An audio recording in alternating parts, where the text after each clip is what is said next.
দেখো এই দুটো প্রশ্ন খুব গুরুত্বপূর্ণ, কারণ এর কনসেপ্টটা তোমাদের জেনে নেওয়া খুব প্রয়োজন। কারণ দেখে দেখে অ্যান্সারটা বের করা তোমাদের খুব প্রয়োজনীয়, একটা কিন্তু তোমাদের সময় কিন্তু বাঁচাবে পরীক্ষার খাতায়।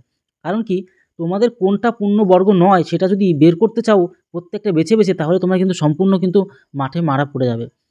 তার জন্য অবশ্যই আজকের ভিডিওতে যে সমস্ত কনসেপ্ট তোমাদেরকে শিখিয়ে দিচ্ছি, অবশ্যই তোমাদের কিন্তু সেই বিষয়গুলো মনে রাখা দরকার। তোমাদেরকে সম্পূর্ণ কনসেপ্ট শিখিয়ে দিচ্ছি যাতে তোমরা খুব সুন্দর করে জিনিসগুলোকে শিখে নিতে পারো। দেখো একদম প্রথম যে প্রশ্নটা যেটা রয়েছে, নিচের সংখ্যাগুলির মধ্যে কোনটি পূর্ণবর্গ নয়, তাহলে কোনটি পূর্ণবর্গ নয় আমাদের বের করতে হবে। দেখো এগুলো সবার প্রথম জানতে হবে, কনসেপ্ট ক্লিয়ার না হলে তোমরা কিন্তু কেস খাবে। এবার তুমি কি প্রত্যেকটা বের করে দেখবে? যদি এর থেকে বড় দেওয়া থাকে তখন তো তুমি কেস খেয়ে যাবে না। তাহলে উপায় কি? উপায় হচ্ছে আজকের কনসেপ্ট ভিডিওতে দেবো যেই কনসেপ্ট, সেই কনসেপ্ট ভালো করে দেখো। আমি ডান পাশে লিখছি। দেখো সবার প্রথম তোমরা জানো যে একের স্কোয়ার কত হয়, জানো তো? একের স্কোয়ার একই হয়। তারপর দুইয়ের স্কোয়ার কত হয়? দুইয়ের স্কোয়ার 4 হয়, আমরা জানি। তিনের স্কোয়ার কত হয় জানো তো? তিনের স্কোয়ার 9 হয়, আমরা জানি। চারের স্কোয়ার কত হয় জানো?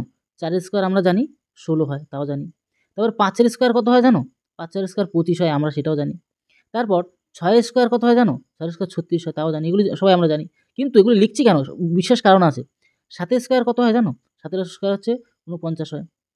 তারপর এই পাশে লিখি। আটের স্কোয়ার কত হয় জানো? আটের স্কোয়ার 64 হয়। তারপর নয়ের স্কোয়ার কত হয় জানো? নয়ের স্কোয়ার কত হয়? নয়ের স্কোয়ার 9 9 81 হয়, তাই না? দশের স্কোয়ার কত হয় জানো? দশের স্কোয়ার 100 হয়। এই যে কথাগুলি বললাম না, কেন বললাম এটা সবথেকে বেশি গুরুত্বপূর্ণ।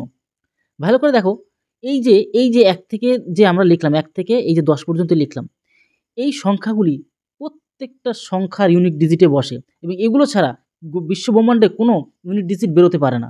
একদম 100% আমরা কিন্তু জানি।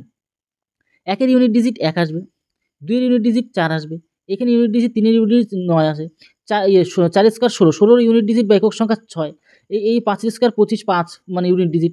এখানে আমাদের 6, 6 এর স্কোয়ার 36 এর 6, 7 এর স্কোয়ার 7 7 49 এর 9, ইউনিট ডিজিট মানে একক ঘরের সংখ্যাগুলি আমরা দেখব। এটা 4, আর এটা আবার 1, এটার আবার 0। তাহলে আমরা এখান থেকে কি শিক্ষা পেলাম? এই যে সংখ্যাগুলি থেকে শিক্ষা পেলাম, দেখো ইউনিট ডিজিট কোনো কিছুর মানে যদি স্কোয়ার মারি, তাহলে এই সমস্ত সংখ্যা ছাড়া অন্য কিছু আসবে না। এইবার তোমাদেরকে একটা ডেঞ্জারাস এবং সবথেকে সঠিক তথ্য তোমাদেরকে বলে দিই।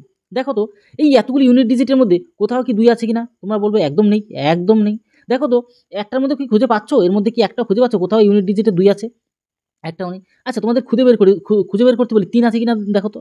একদম নেই, তাহলে 3 টাও নেই। তাহলে আর কে নেই খুঁজে বের করো তো? 4 আছে অবশ্যই, দেখো সেই ইউনিট ডিজিট 4 রয়েছে। 5 ও রয়েছে কোথাও, এই যে 5 রয়েছে। 6 ও আছে, 7 আবার কিন্তু নেই। তাহলে এগুলো কিন্তু খুব সতর্কর সাথে তোমাদেরকে বলছি, 7 আবার নেই। আবার খুঁজে দেখো 8 ও পাবে না কোথাও খুঁজে। তাহলে 8 ও নেই। তাহলে এই যে 4 টে সংখ্যা তোমরা কিন্তু স্কয়ার বা বর্গ করলে কিন্তু কোনোদিন খুঁজে পাবে না। এই জিনিসটা কিন্তু তোমাদের কিন্তু খুব ভালো করে শিখে নিতে হলো। তাহলে কনসেপ্টটা কি হলো? যে আমরা কোনো কিছুর পৃথিবীর যে কোনো কিছুরই বর্গ স্কোয়ার করি না কেন, আমাদের এই 4 টে সংখ্যা ইউনিট ডিজিট একক ঘরের সংখ্যা আসতে পারে না বা আসবে না। একদম পুরো 100% শিওর যে এই যে 2, 3 তারপরে 7, 8 পরপর এই 4 টে এই সংখ্যাগুলো কখনোই ইউনিট ডিজিটে আসতে পারে না। যদি আসে তাহলে সেটা বর্গ সংখ্যা নয়। তাহলে এই 4 টে অপশনের মধ্যে দেখো এই যে 2 লাস্টে রয়েছে না? তার মানে দেখেই আমরা বুঝে নিতে পারলাম, একদম আমাদের ঝপাঝপ অ্যান্সারটা বেরিয়ে গেল কি, যে এইটা কিন্তু বর্গমূল অন্তত হতে পারে না, মানে কোনো কিছুর স্কোয়ার অন্তত হবে না। তারপর দেখো নিচের অপশনটা যদি খেয়াল করো, মানে দেখে দেখে তোমরা অ্যান্সার মারবে, এরকম একটা উপায় করে দিলাম তোমাদের। নিচের সংখ্যাগুলোর মধ্যে কোনটি স্বাভাবিক সংখ্যার বর্গ নয়? তাহলে দেখো কোনটার মধ্যে কি রয়েছে? এই 8, এই 4 টে সংখ্যার মধ্যে কে? এই দেখো 8, শেষে ইউনিট ডিজিট 8 রয়েছে। তাহলে এটা কিন্তু বর্গ সংখ্যা হতেই পারে না। তো এইটা আমাদের কিন্তু মানে আর কি প্রশ্ন অনুযায়ী অ্যান্সার কিন্তু এটা।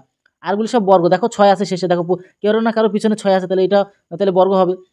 1 রয়েছে, তাহলে কারো না কারো বর্গ এখানে। তারপরে এইটা 9 রয়েছে, কারো না কারো বর্গ। তাহলে আমরা কিন্তু একদম নিশ্চিন্ত হয়ে গেলাম, যদি কোনো সংখ্যার পেছনে, এই যে ধরো কোনো একটা সংখ্যা তার পেছনে যদি 2 থাকে, তাহলে সেটা কিন্তু বর্গ হবে না। মানে কোনো এরকম ব্যাপারটা বুঝতে পারছো তো আমি কি বলতে চাচ্ছি? যেরকম 12 স্কোয়ার, 12 যদি স্কোয়ার মারি 100 কত 44 আসে, দেখো 144 আসে। তাহলে বুঝতে পারলে তো? এই জিনিসগুলো কি কিন্তু আমাদের বুঝতে হলো। এই জিনিসগুলো আমাদের বুঝে কিন্তু আমাদের কাজ করে নিতে হলো। বুঝতে পারলে? তার 1 সেকেন্ড, ডিজিটাল বোর্ড তো একটাও ঠিক মতন আসছে না। তো এই হচ্ছে টোটাল ব্যাপার। তো আশা করি ক্লিয়ার হলো। এইবার বিষয়টা তোমাদের বুঝে নিতে হলো যে আমরা কিন্তু যদি দেখি যে কোনো সংখ্যার মানে এরকম অপশান অনুযায়ী যদি দেওয়া থাকে এরকম প্রশ্নের বেলায়, তাহলে পূর্ণবর্গের সংখ্যা নয়, কিন্তু দেখো 4 আসবে, তারপর তোমার এগুলো যাতে ইউনিট ডিজিট দেখালাম আছে, যেরকম 1 চলে আসবে তাহলে পূর্ণবর্গ হবে।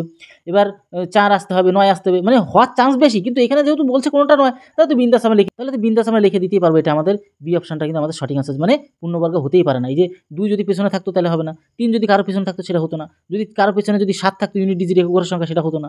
এই যে 8 রয়েছে তাই বলে এটা হচ্ছে, এটাও হবে না, আমাদের কোনো পূর্ণবর্গই হবে না। তাহলে পূর্ণবর্গের সংখ্যা নয়, তাহলে আমরা কিন্তু ক্লিয়ারলি বুঝে যাব। এইভাবে আমরা দেখে কিন্তু সাথে অ্যান্সারটা বের করবো, আমাদের কিন্তু সময়ও বেঁচে যাবে। তোমরা কারা বুঝতে পারলে অবশ্যই কমেন্ট বক্সে কমেন্ট করে জানাও। তাহলে আশা করি তোমাদের ক্লিয়ার হলো বিষয়টা। এরকম ধরনের আরও হেল্পফুল ভিডিও তোমাদের জন্য নিয়ে আসবো, যদি নতুন হয়ে থাকো। এখনই আমাদের চ্যানেলকে সাবস্ক্রাইব করে বেল আইকনটিকে প্রেস করে এমন ধরনের হেল্পফুল ভিডিও পাওয়ার জন্য। তাহলে ভিডিওটি আজ এই রইল, তত সময় পরিবারের সাথে ভালো থেকো, সুস্থ থেকো। জয় হিন্দ, জয় ভারত।